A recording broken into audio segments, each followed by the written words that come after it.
Welcome to the program.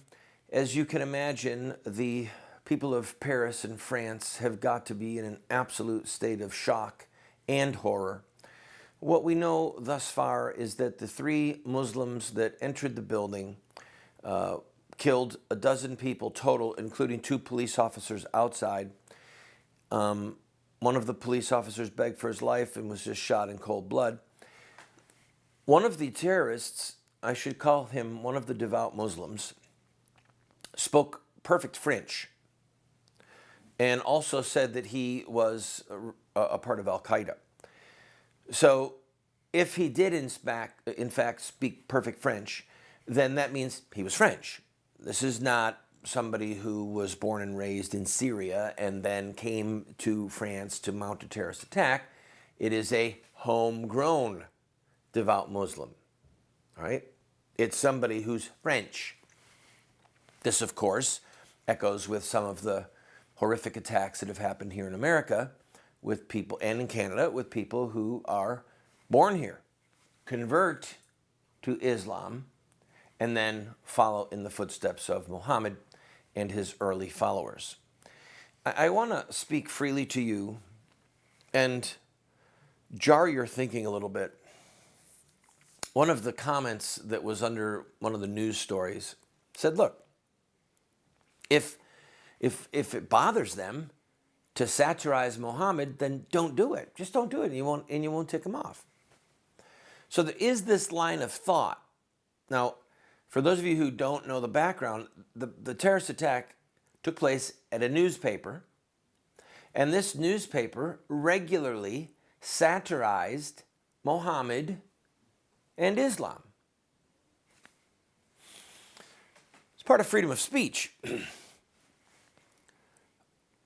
What the life of Muhammad showed was that if he was mocked, if he was satirized in poetry or in song, then he personally issued a death sentence to those people.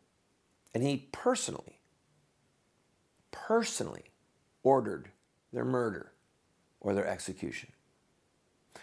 That's why Sharia law insists that somebody who mocks Muhammad has committed a capital offense. Now, for those of you who say, oh, that can't be true or whatever, listen, I've given the chapters and verses so many times on this show. Go to our website, voiceofresistance.com, and look at the research there, okay? In-depth research using primary Islamic sources, all right? Using their sacred books, their sacred material. This is not, well, I heard somebody say blah, blah, blah. And by the way, there's a series online as well called What Would Muhammad Do? There's a series online about the Muslim Brotherhood. There's a series about Sharia law. So you can watch these things. If you really want to learn what Islam is about, I have a master's degree in diplomacy and international terrorism, and an enormous amount of my study for my master's degree was in Islam, because so much of international terrorism right now comes from the heart and soul of Islam and devout Muslims, devout followers of the teachings of Muhammad. So back on point.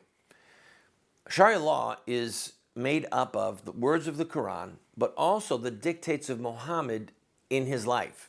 Things that he did, things that he said, things that he ordered to be done, things that he ordered to not be done.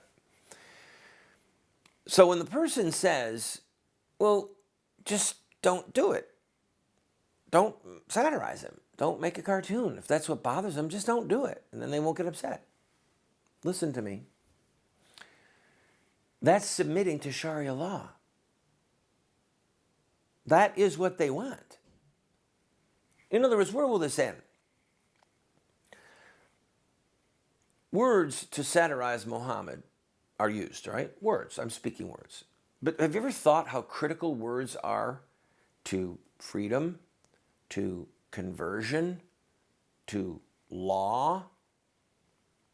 I'm going to take a break, and when we come back, I want to explain to you why it would be a disaster to not satirize Muhammad. You stay with me. Stay with me. It's part of the heart and soul of the gospel. And by the way, didn't Elijah the prophet mock people?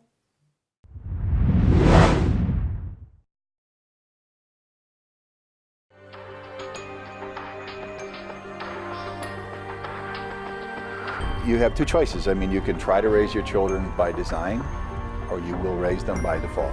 There are no perfect parents. We're going to get it wrong sometimes. If we have a plan, we've got a better chance of getting it right in the long run. There is something deep within the heart of every human being that longs for parental acceptance and approval. When does a boy become a man? Get a group of guys around and ask them that question.